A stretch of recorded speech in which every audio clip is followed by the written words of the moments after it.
Okay, so I have my 1990 Geo Prism, which is essentially the same thing as the 90 Toyota Corolla, and I had some window issues. The window was all over the place. It was popping way out of socket. It was just really loose in the track. So I pulled it apart, and I'll tell you a little about how that goes back together. I was expecting to have the issue with these clamps, that the glass was going to be loose in these clamps. There's one on this side, I have to crank it down to C, and then there's one on this side. 2 clamps that hold the glass. But I took it apart, I looked at it, and those actually were pretty tight. The glass really wasn't moving on that. I did clean out the bottom, and I found a little extra bolt, extra screw. So I said, okay, curious, what's going on with this? So I looked around a little bit and discovered that this was missing. I just kind of saw a worn spot.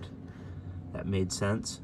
That was missing. This was quite loose. This was a bit loose as well. I went around and tightened everything up afterwards.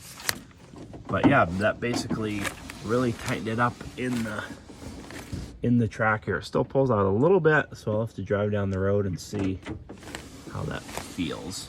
While I was in there, I sprayed a little fluid film down at the bottom. I don't really want my car getting rusted out inside the doors. There was some moisture in there already, so I was a little bit concerned.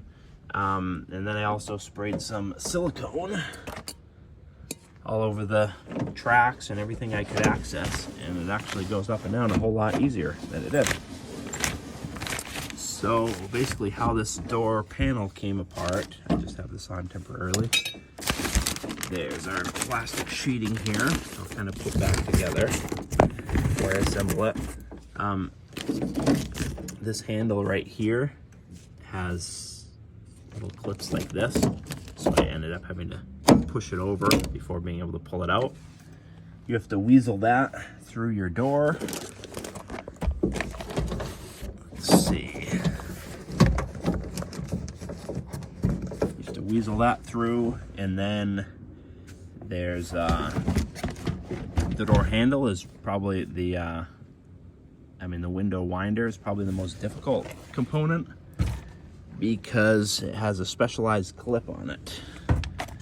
And the clip is a little C clip. Let's see if I can dig it out here.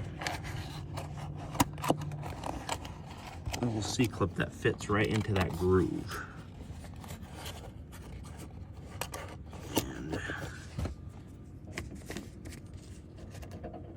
So it sits in here, it grabs on.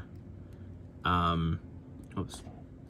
And I was not having any luck getting it out of there because it's so tight and there's not much clearance anyway. So I ended up having to buy this tool.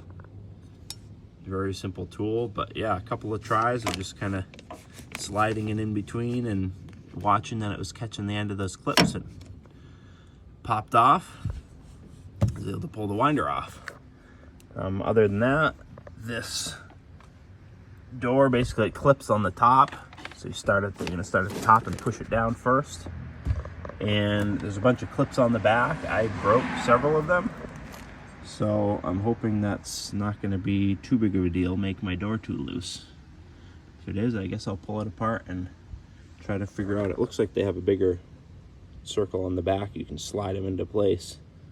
So I can always try to order a few more of those. But anyway, that was kind of a basic thing. I was curious how this was all gonna work, and I didn't see any videos or anything, so there you go.